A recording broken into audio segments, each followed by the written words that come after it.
병원이 잘 되게 하기 위해서 내 나름대로 경영 노하우라든지 철학이 있었습니까? 24시간 365일 언제나 나한테 찾아오는 환자에 대해서는 나의 베스트, 나의 최선을 다하겠다. 안녕하세요, 총장님. 네, 안녕하세요. 자기소개 부탁드리겠습니다. 나는 지방과 원장도 하고 건양재단의 이사장도 하고 골고루 해봤죠. 근데 현재는 내가 놀고 있습니다. 공식명칭은 명예총장이다 하는 걸 내가 가지고 있죠. 예. 제가 학교 다닐 때 총장님 많이 뵀었는데 벌써 한 10년은 된 것 같아요. 예. 근데 요즘 총장님 보시면 입학생들 있잖아요. 의대 입학생. 대부분 좀 집이 이제 좀 살지 않습니까? 그 총장님 대학교 가기도 쉽지 않을 텐데 왜 의대를 가려고 하셨습니까? 우리 형님도 의사고 내가 형님이 하는 의료 제도를 이렇게 보니까 그 양반은 정말로 우리가 요새 생각하지 못하는 환자를 위해서 내가 희생한다는 인술 잘 모르시지 하원장 배우고 있어요. 네. 배우고 있어요. 요새는 내가 볼 때는 의사들이 금술이에요. 돈만 생각하는 그런 시대가 됐다. 많이 변화가 있다는 걸 느껴봤습니다. 총장님께서는 안과 전문이지 않습니까? 예, 예. 치매하셨을 때 안과를 왜 하셨고? 내 성격에 세심한 걸 내가 좋아했고요. 그때 유난히 안과에 대해서 내가 흥미를 많이 가지고 있었고요. 그래서 이제 안과를 선택하게 됐는데 지금 생각해도 내가 잘했다. 그냥 후회는 안 해. 근데 요즘 아시다시피 이제 인기과도 있고 빈기과도 있고 다들 소아과 안 하려고 하고 그렇지 않습니까? 그 당시에 인기과가 있고 빈기과가 있었습니까? 그때도 있었죠. 내과, 외과, 산부인과 이런 게 참 인기가 있었고요. 안과, 이비인후과, 피부외과 이런 과는 그렇게 인기가 많지 않았죠. 안과나 이런 것은 비인기과라 네. 이렇게 개업도 잘 안 되고 잘 아시다시피 내과나 외과나 이런 것은 소수 인구 가지고도 이게 되지만 안과 해도 이게 좀 큰 데 가서 개업하지 않으면 안 되죠. 당시에도 그때도 수입으로 결정된 수입을 따지면 안과는 형편이 없었죠. 수입이 좋은 과들이 당시에도 인기가 좋았고. 그렇죠. 네. 그렇죠. 그래서 총장님께서 이제 안과 의사 삶을 시작하셨지 않습니까? 개업하시고 잘 되셨겠죠? 개업을 내가 조그마한 2층에 세를 들어서 했는데 시바들이 기억하는데 16명이라는 환자를 봤어요. 저도 세대로 살고 있는데 세입자 입장에서 이제 그 당시에도 건물주의 횡포가 있었습니다. 아, 그래. 건물주의 횡포가 경제에 있었어요. 네. 내가 환자가 많은 걸 보면 또 올려달라고. 아, 그래서 이제 어떻게든 내 땅에다 내 건물을 지어서 병원을 해야 되겠다. 그렇죠.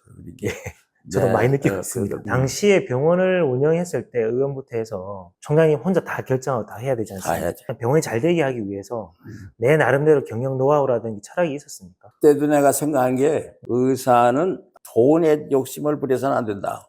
호감을 사야만 환자가 오는 거니까 잘해서 다른 환자한테 전해질 때 비로소 환자가 오는 거 아니에요? 열심히 뛰고 친절하게 해주고 이렇게 해줬을 때 그만한 대가가 온다는 걸 내가 염두에 두고 그런 데 굉장히 신경 썼죠.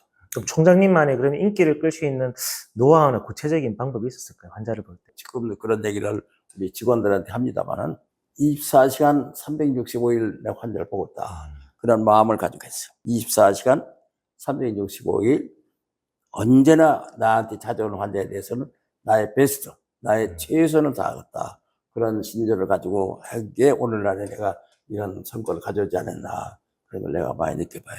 예. 총장님 처음에 개원하셨을 때 생각해보면 그때 처음이 제일 어렵지 않습니까? 그 당시에 생각나는 에피소드나 힘든 점이나 많죠. 그때만 해도 카드도 없고 이게 현금이냐 그렇지 않으면 예상이냐 둘 중에 하나지. 예상은 장부가 있어가지고 이렇게 기입했다가 1년에 한 번씩 예상 청구를 해서 못 받으면 예상값은 무효예요.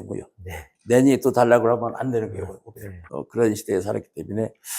그러나 그 의사가 돈만 가지고 생각해서는 몰라 오늘날 내가 이렇게 이런 것을 못했을지 모르죠. 가난한 사람한테는 안 받기도 하고 돈 있는 사람한테는 더 받기도 하고. 근데 왜 이 요새는 좀 권력 있고 돈 있는 사람한테 깎아주고 그런 거는 우리 때는 별로 좋아하지 않았어요. 총장님께서 이제 연세가 많으시지 않습니까? 이제 90이 넘으시고 저는 이제 41하고 50년 넘게 전인데 요즘 의료 환경도 많이 바뀌지 않습니까? 총장님이 지금 저라면 어떻게 병원을 운영하고 환자에 대한 의사의 마음은 지금이나 그때나 변화가 없을 걸로 난 생각해요. 우리가 환자에 대한 인술, 한 사람을 고통해주는 그런 것을 치료한다고 그러면 그건 물질로 바꿀 수는 없는 거거든. 나의 희생을 해서 그 사람이 좋아진다고 하면 그걸로 만족해야 하는 거죠. 그렇잖아? 네. 내가 할 수 있는 것을 최대한 더 사회에 봉헌하고 환자들한테 참 나의 최선을 다할지는 그만하게 난 돌아온다. 나는 그렇게 믿어요. 요즘에 이제 젊은 사람들 있지 않습니까? 영앤리치라고 들어보셨습니까? 영앤리치라고 해서 다들 이제 총장님처럼 나이 나중에 많아서 많이 들어서 돈 있는 거는 의미가 없다. 그래서 전부 다 젊을 때 빨리 성공해가지고 플렉스하는 삶을 살고 싶어 하는데 저도 이제 일을 해보니까 영앤리치라는 건 사실 저는 없다고 생각하는데 젊어서 성공하는 게 좋은 걸까요? 뭐 성공해서 나쁜 건 없죠. 네. 나쁜 건 없는데 요새 보니까 계단 말고 뭐 엘리베이터로 해서 뭐 그런 노래가 있고 그러는데 뭐 계단도 걸어가야 사람도 근거하고 그렇지 사람은 노력한 만한 지금은 대가를 얻는다.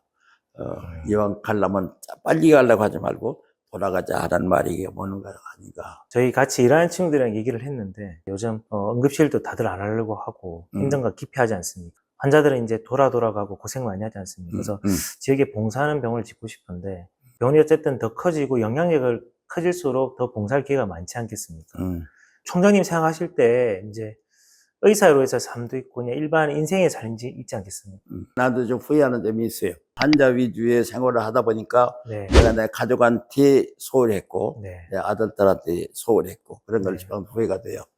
만일에 내가 다시 태어난다면 네. 그걸 비슷하게 반반 놀아서 가족에도 행복하게 해주고 환자한테도 행복해 주는 그 선택하는 게 좋은 것 같아요. 느리게 가더라도 또는 좀 작게 가더라도 그게 더 하고 싶다. 그때만 해도 통행금지라는 게 있어. 통행금지. 그러면 통행금지가 해야 되면 그냥 환자들이 문 앞에 몰려오니까 그걸 이제 아침도 안 먹고 보고 또 저녁 때까지 보고 뭐 일하고 나니까 가족하고 대화할 시간이 별로 없었죠. 굉장히 후회가 돼요. 그래서 말씀드린 게, 뭐, 누구나 어쨌든 성공하고 싶었는데, 이제 성공하는 방법이 많지 않겠습니까? 빨리 하는 것도 있지만, 총장님을 보면서 느끼는 게, 오래 해야 되겠다. 오래 살아야겠다. 오래 살고 네. 자기가 건강 유지도 하고 또 자기의 부분에 맞추는 그런 생활을 해야지 부라고 하는 게 반드시 인간을 행복하게 해주는 건 아니에요. 남한테 손가락질 당하지 않고 사는 사람이 나는 행복한 사람이라고 생각해요. 가정에 대해서 충실하지 않다. 사회에 대해서 너무 비협조적이다. 이런 것보다는 사회에도 봉사하고 가족한테도 잘해주고 이런 소위 둥글둥글한 사람. 난 그런 걸 좀 원하고 싶어요. 둥글둥글한 사람. 모나지 않은 사람. 내가 돈이 없고 사회적으로 지위는 없어도 남한테 호감을 주는 그런 인생이 좋지 않나 이렇게 생각을 해요. 근데 제가 학교 다닐 때, 선배님들의 교수님들이 의료 지식이나 이제 경험을 전수해 주는 거는 많이 있었는데, 한 번도 삶의 철학에 대해서 어떻게 의사로서 살아야 되는지를 얘기해 주신 분들이 없는 것 같아요. 과학 교육이 잘못된 게 인간 교육을 하는 그런 사회가 돼야지 네. 인간 교육이 안 돼 있기 때문에 우리나라가 이렇게 복잡해요. 네. 그래서 저도 학교 다닐 때 그런 교육을 받아본 적이 없어서, 뭐 선배님들이나 또는 교수님들, 멘토들이 이제 의료 지식도 중요하지만 앞으로도 어떻게 의사로서 또는 사회 일원으로서 살아가야 될지 그게 교육이 중요하다고 보거든요. 그러면 남을 생각하는 그런 인간이 돼야지 나만은 생각하는 나만이 잘 살고 나만이 부를 가져오고 그것만은 아니다. 자기가 그만한 걸 베풀어지기는 반드시 나한테 이렇게 돌아온다. 그런 게 총장님께서 이제 뭐 여전히 건강하시지만 내가 이제 죽기 전에는 이거는 한번 해보고 싶다 이런 생각을 가지고 이제 슬슬 있지 않겠습니까? 그 어떤 생각을 가지고 뭐 하여튼 지금 내가 살아온 철학 남들과 서로 상부상조하는 서로 돕고 사는 그런 사회 가족 친족 간에는 동고동락하는 소위 즐거울 때나 괴로울 때나 같이 즐겁고 괴로워하는 소위 친척이라는 게 그랬잖아요. 참 동고동락한다. 또는 내가 남들한테 주로 이렇게 주목을 받지 않는 참 원만한 사람. 이렇게 건강하게 살고 싶어요. 건강하게. 건강이 첫째예요. 건강. 예, 저도 이제 학교를 이제 졸업한 지가 한 5년 다 돼가는 것 같습니다. 그래서 저도 일단 총장님께 제일 고마운 거는 저를 의사를 만들어 주셔서 정말 감사하고 천만이죠. 제가 총장님 안 계셨으면 제가 다 의사가 못 됐을 거고 제가 경양대 병원에서 인터넷 연타하고 싶었는데 나이가 차가지고 어쩔 수 없이 공중보건이 먼저 가게 됐어요. 예, 그래서 어쩔 수 없이 한 거고 어쩌다 보니까 이제 우연히 부산에 가게 됐는데 우리는 항상 잊지 않고 살고 있습니다. 그래서 그래요. 저도 앞으로 병원 잘 되고 또 앞으로 저도 말씀한 후배를 위해서 좀 봉사할 수 하고 싶은데 좀 많은 기회를 좀 주십시오. 총장님 마지막으로 뭐 저한테 해주실 말씀 있으신가요? 하 원장도 이제 이렇게 나이가 한 40이 넘었으니까 네. 성년기죠, 성년기. 이제 가정에도 충실해야 하고 또 사회에도 어디 가든지 간에 남한테 이렇게 손가락질 당하지 않고 참 아주 원만하게 그 지역의 의료에도 많은 환자들한테 좋은 의료를 혜택을 드리고 또 앞으로도 건강하게 사회에서 충만을 받는 그런 인간을 살기를 내가 바라요. 예. 예, 감사합니다. 또 모교에도 항시 이 모교가 있다 하는 것도 생각해 주셔서 네. 모교 발전에도 좀 많은 관심을 가져주고 네, 자랑스러운 모교. 예. 자랑스러운 근양인으로 살고 예, 있겠습니다. 감사합니다. 예. 고맙습니다. 청장님. 고맙습니다. 예.